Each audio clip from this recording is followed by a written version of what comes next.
Thank you very much.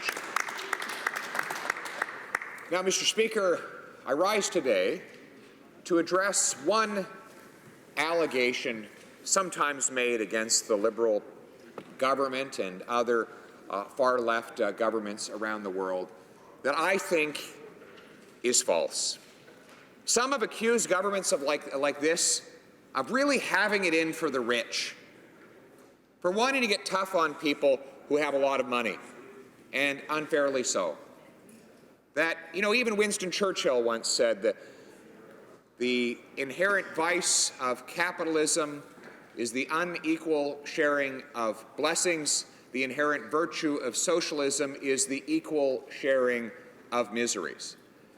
And I want to say that in this case, this very rare case, even the great Winston Churchill was wrong.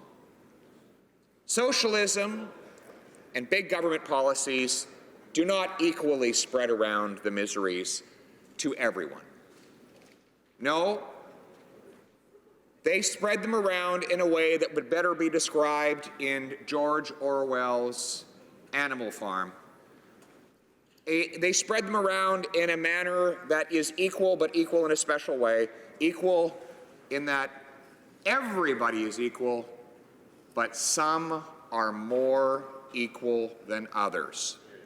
No, Mr. Speaker, this government which subscribes to put it generously, social democratic policies, socialist policies, does not disparage those who have lots of money.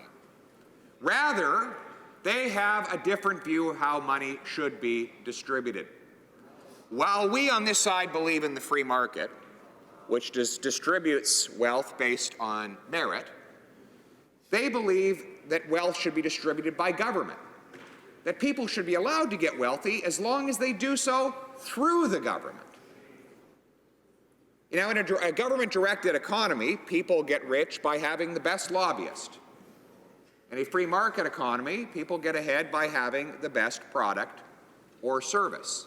We've seen this borne out. Strategas Research, a company out of the United States, did a carefully calculated correlation between the money spent on lobbying in Washington and the amount of government spending in Washington. They found that as government becomes a larger share of the U.S. economy, the number of dollars companies spent on lobbying went up almost on a one-for-one basis. Why? Because business goes where the money is, and if all the money is in the government, well, then they invest in getting that money. They invest in getting a return by purchasing political power. And when government decides who gets what, then those with money buy power and then transform that power into yet more money. Now, what are some of the ways that one can do this? One can, for example, hire a lobbyist to get a subsidy. Company X spends $10 million on lobbying and gets a $400 million interest-free loan. Pretty good return on investment. And that's how you get a return on investment in a government-directed economy. You purchase political power and then hope that that political power results in more money. In a free market economy, you invest in creating a better product or service that improves other people's lives, which they buy voluntarily with their own money. And then you get a return by making somebody else's life better off. In a free market economy based on voluntary exchange, the only way to get ahead is by offering something to someone that is worth more than it costs them. So let's give some practical examples of where our friends across the way have been extremely generous to the rich, contrary to allegations that they are hard on the rich. Allegations which, in fairness and in a spirit of nonpartisanship, I seek to dispel here on the floor of the House of Commons. One, $400 million interest-free loan to Bombardier, which, if it is ever paid back, will be done so on the most generous terms. Bombardier is controlled by a billionaire family that has 53% of the votes at a shareholder meeting, even though they have a minority of the shares, multiple voting shares. Now, that company could have raised more money by issuing more stocks, but what would have happened then? The majority control of the billionaire Bombardier-Baudouin family would have been diluted, and they would have lost their majority and thus their control of the company. And so this government bailed out the billionaires and saved their control of that company so that they can continue to make decisions and pay themselves exorbitant salaries, even when they have bad results. In fact, after the government kicked in this money, the executives of the company, some of them billionaires, paid themselves a 50% increase in compensation, all while laying off 14,000 people. We now know that many of the jobs that are going to be created in the future are actually going to be south of the border. And the control of the intellectual property will be in the hands of Europeans. So there really was no Canadian public interest in this move. It was all about helping this billionaire family. So it is not true, and I reject the allegation against the party opposite that they are tough on the rich. That is unfair, and I reject it, and I will stand up against those who disparage the government in that way. Hear, hear. Then there is the infrastructure bank. Now, municipalities across the country have gotten smart about these construction companies. For years, these companies would come in, place a bid, promise to build a bridge or a road for a certain price, and then after they got the contract, they'd come back and say, whoops, sorry, it's going to cost a lot more than we thought, you'll have to pay us some more. So municipalities have said, no, we're not doing that anymore. From now on, we're paying you a fixed price contract. You build it for the price agreed upon, and if it goes over, no problem, you pay for it. And that has bred discipline into the process of procurement. Now the government wants to take away that discipline with loans and loan guarantees backed up by taxpayers that will protect investors when they participate in infrastructure mega projects. So they build a monstrous bridge or transit project or something else, and the project goes over budget or its revenues fall short. Well, then that company will just turn over and use the loan guarantee provided by this multi-billion-dollar taxpayer-backed bank to protect them. So taxpayers get all the risk and investors get all the profit. This whole scheme was cooked up at the Shangri-La Hotel, one of the swankiest places in Toronto, where the heads of literally hundreds of billions of dollars of investment firms met with ministers of this government in secret to craft all the terms. They decided how Canadian tax dollars would be spent. There were no consultations on this with taxpayers, the people who actually have to pay for it, but those who would benefit were right at the table writing the policy for the government. That consultation and the generous way with which the government carried it out proves once again that the allegation against this government of having it in for the rich and being hard on the wealthy is absolutely false. And I again dispel that false allegation. And now we have the Asian Infrastructure Bank. Now, this is a $500 million contribution from Canadian taxpayers to a foreign bank to build infrastructure in other parts of the country. Now, all of us at times have supported foreign aid for the world's poor. But this is not even intended to help the world's poor. It's meant to help the world's rich. Wealthy investors who build pipelines that would never get approved here in Canada, or other infrastructure in other parts of the world, will have their investments protected by $100 billion of tax money from around the world, so that if those projects don't meet their financial expectations, well, that's just fine, because foreign taxpayers from around the world will have to pick up the tab for the incompetent decisions of international investors. More welfare for the wealthy, and in this case, the foreign wealthy, those who are not even in Canada. And no, we cannot say this has anything to do with promoting trade links. In fact, the principal government participating in this Asian Infrastructure Bank in China has said that the purpose of the bank is to reestablish the Silk Road, the trading route from China westward, away from Canada. So the infrastructure that will be built could not even possibly facilitate commerce with Canadians, because we're on the wrong side of the world to benefit from any of it. So again, the government has cozied up with the world's wealthy elite in order to provide taxpayer-funded benefits to those who have the most. Now we move on to other decisions here at home.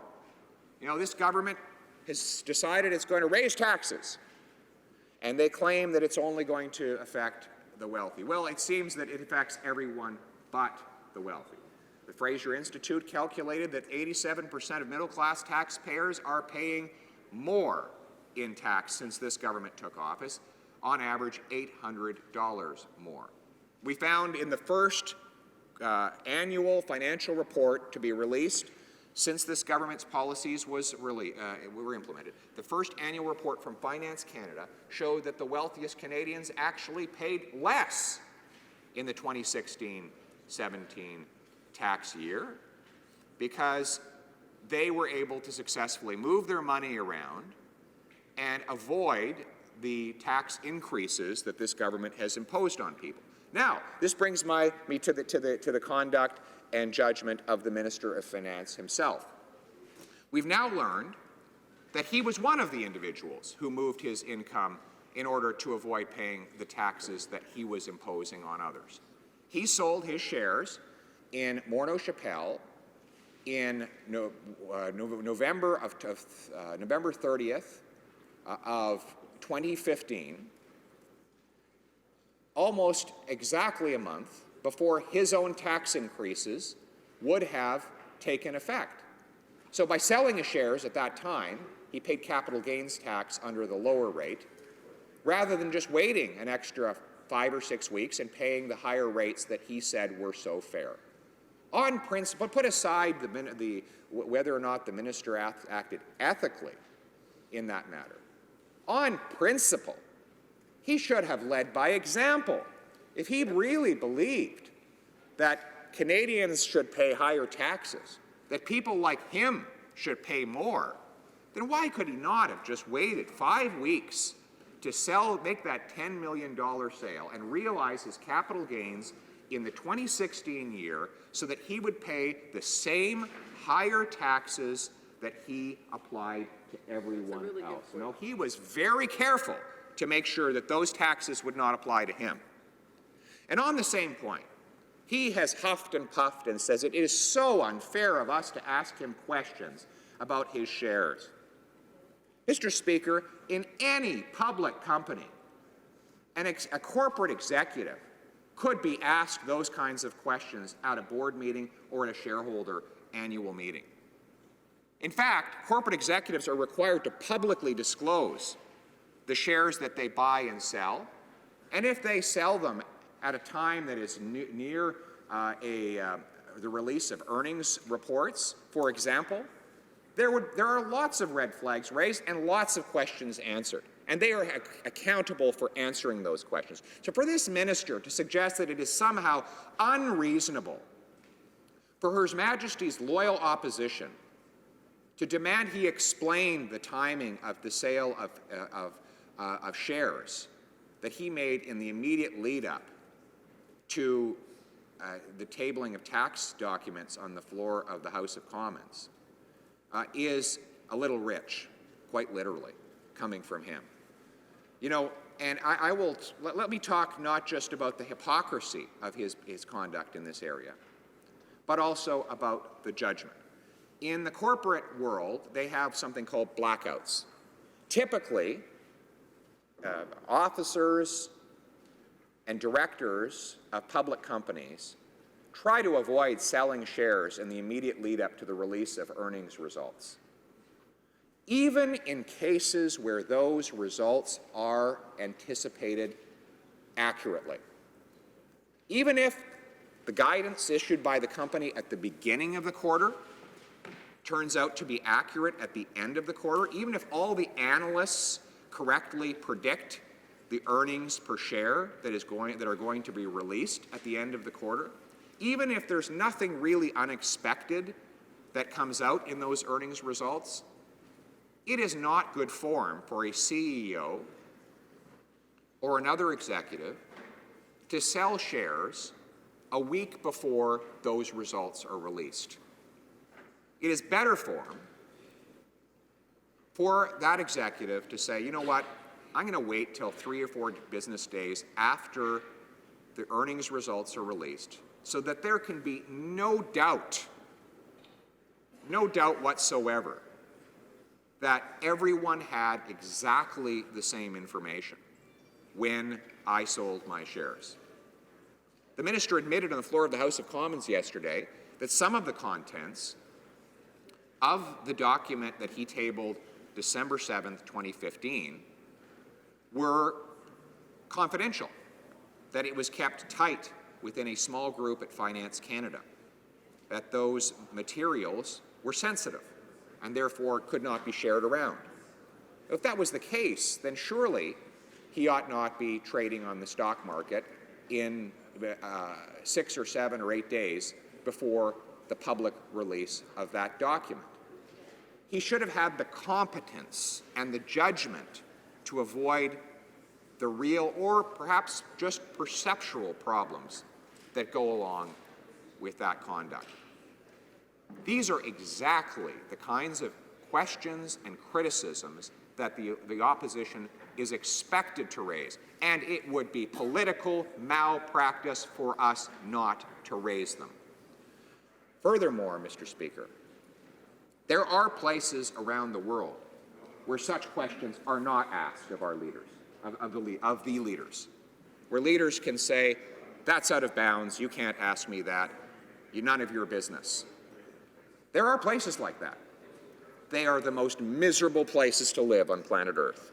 I am so proud to live in a country where we have the ability to ask these kinds of questions, because it is our job on this side of the House of Commons to ensure the government is always acting in the public interest and not in the private interest of any individual. And I will say this, going back to the point of hypocrisy.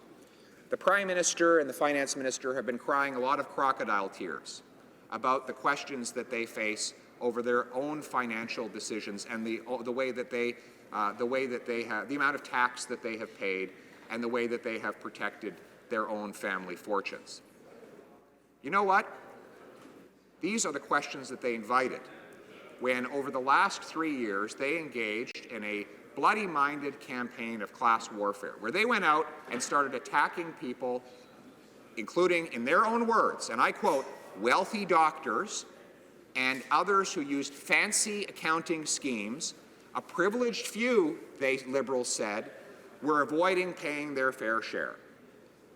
They implied that there was a group of people who were getting ahead and not paying enough, and they disparaged those people.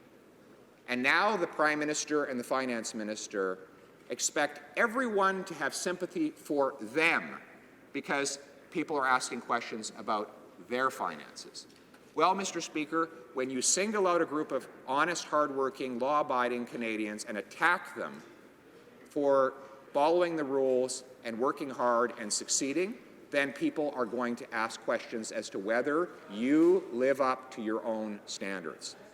And that is exactly what we have been doing, Mr. Speaker. So, to conclude, this government has no problem supporting the wealthy and the privileged. In fact, the government has been very, very generous to that group of people. But we on this side of the House of Commons will continue to stand on the side of merit, free enterprise, and an economy that allows anyone who's prepared to work hard, be smart and industrious, to get ahead while making the lives of other people better at the same time. Thank you very much. Questions and comments. The Honourable Parliamentary Secretary to the Government House Leader. Yes, so thank you, Mr. Speaker. And first off, let me just kind of provide some counter. The member across the way tries to say something that's just not true. This government did, in fact, have a special tax increase on Canada's 1% wealthiest. There's no denying that. That is factual. In fact, the member knows full well he voted against that particular measure. Right. Now, what we've heard time and time again from members opposite is a character assassination that's been done and conducted against the Minister of Finance. I found a wonderful quote, and I think this is a quote that is really appropriate, and I'd like to read it into the record. This is what the member opposite said when he was in government. I would encourage him, and I quote, I would encourage him, if he has the integrity, if he has the courage to take the exact statement that he just made, walk outside in front of the media and repeat those allegations. Who said that? It is my bet that he will not do it. Mr. Speaker, when we look at the character assassination, I've heard words such as a jail, criminal activities being leveled against the Minister of Finance. My question to the member across the way, would he not hold the same standard that he held when he was in opposition, when he talked about how easy it is to use parliamentary privilege to say something inside the House and not having the courage to say the same sort of things outside of the House when it comes to character assassination? For Carleton. He just used a bunch of words that I have never used. He used the word jail and criminal and other things. I have never used such words. Never have I used such words. Never have I used such words. So that member. Yeah. I'm trying to hear the answer from the honourable member from Carleton, but I'm hearing shouting from both sides, and it's overpowering. I just want to remind the honourable members that I'm very interested in what the honourable member has to say. The honourable member for Carleton. It's a very strange course of events when the government is using words about an allegation relating to their own minister that the opposition is not using. He almost wants us to make those allegations. We haven't. Secondly, the Minister of Finance told me to go outside. I said, come with me, let's go together. I'll repeat the same facts and questions out there as I did in here. But he was like the kid, the schoolboy who challenged someone to a fight and then didn't show up to the bike racks. Okay? I went outside, I repeated my questions and my facts, and stated the same things out there and the same things in here, which are questions and facts. These are legitimate questions and legitimate facts, and the finance minister could have done a lot better a job of dealing with these problems if he had just answered basic questions.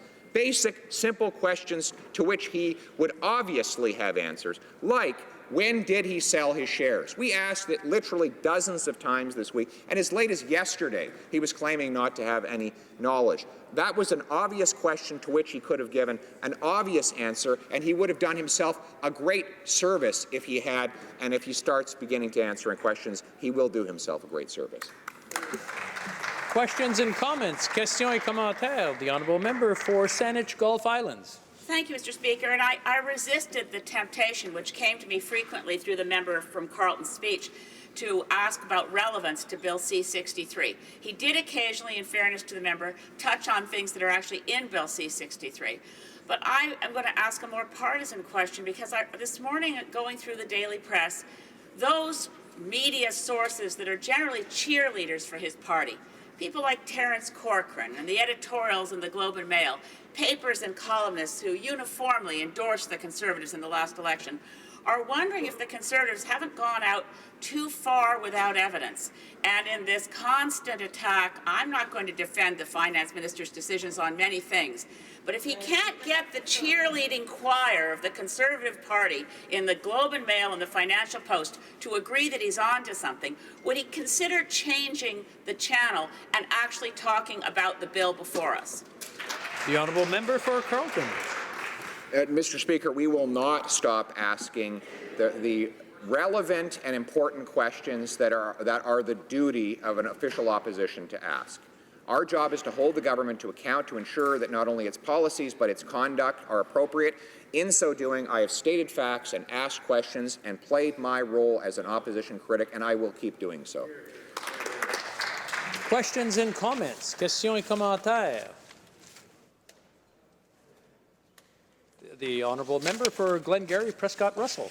I want to thank the member from Carleton for his speech. I want to focus on the first part of his speech.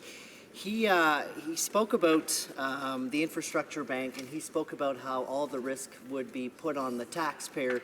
And if I recall, just 1 week before the election, he announced a fund in Ottawa, and he should remember this. It was called the Public Transit Fund, which would be administered under Triple P Canada. So Triple P Canada issues private sector funds, taxpayer funds, and obviously the proponent of the project would issue his funds as well. So I'm wondering, has his mind changed since July 27th, 2015, when he announced the Public Transit Fund, which would be administered under the PPP Canada, which we know is a triple P, and obviously all the risk is on the taxpayer. So he was just complaining about the infrastructure bank. So all I want to know, has he seen the enlightenment of not issuing triple Ps? Well, member for Carleton. I strongly support private sector investment in infrastructure in a way that puts the risk on the investor. And that's exactly what we did in government. We created infrastructure deals that ensured that the investor would suffer the losses in the event that the project went over budget or revenue came in below expectations. That's exactly how public-private partnerships should work. In fact, the only real benefit to having a public-private partnership is to shift risk off the taxpayer and on to the private sector investor. What, in fact, this government is doing is exactly the opposite. They're shifting the risk off of the investor and onto the taxpayer, and that is what we oppose. Questions and comments? The honourable member for Thornhill. Thank you, Mr. Speaker, and I thank my colleague for another exceptional speech here in the House. I've asked him to elaborate a little bit. The finance minister's invitation to go outside, to go to the lobby and restate what he suggested were allegations that didn't refer at all to the fact that they were facts and questions. The other half of that invitation was that if my colleague did, and he did, and the finance minister didn't accompany him, but if he did, he would face the full weight of the law and the legal proceedings which the minister's great wealth would enable. I wonder if my colleague could speak about the fact that the threats that have been made from the Prime Minister, from the Finance Minister, the legal chill that they are trying to impose on the questions that are being legitimately and logically and democratically asked in this House. The honourable member for Carleton. There's no question that the minister is, in fact, trying to use his prodigious wealth to silence his critics. There's no question about that. I have stated facts and asked questions on the floor of the House of Commons, which I have repeated outside of the House. And, you know, this minister, instead of just answering them here, has said that he wants to sue people who ask those questions. Mr. Speaker, in this House, we are all equal, regardless of the wealth that we inherited or brought to this place. We are all equal in our ability to conduct debate, to ask questions, and demand accountability. And that is all that we have sought from this minister. Unfortunately, he has made problems so much worse for himself through his absolute unwillingness to answer the most basic questions on the floor of the House of Commons or anywhere else. He's had all week to do it, he fails to do it, and instead he goes around using the Bay Street tactic of threatening lawsuits against anybody who disagrees with him.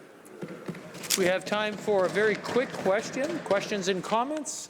The honourable member for Saanich Gulf Islands. Thank you, Mr. Speaker. The honourable member for Carleton has introduced a new phrase into our lexicon today, political malpractice, in quotes. Fascinating. He also says that the Minister of Finance is using prodigious wealth to silence people. I recall that very member in the government benches, day after day, refusing to answer direct questions about a certain Mr. Nigel Wright, who I do think had prodigious wealth and wrote a check arguably to silence someone. How does he feel about that instance today? For Ottawa Carleton. Well, you know, Mr. Speaker, I think a lot of people are looking back on those quaint old times in the previous government when people had to resign because they spent $17 on a glass of orange juice, or because I'm sorry, I overstated it, $16, or because they, on behalf of a constituent, called a quasi-judicial body in order to try and help a constituent with a problem. And those were the days when ministers held themselves to the highest possible ethical standards. And now we live in an era where a minister can own shares secretly in a company that he regulates, introduce bill on pensions when he owns a pension company, where that minister can actually tell us that it's illegitimate to question his sale of shares right before introducing a tax measure. Mr. Speaker, times have changed for the worse.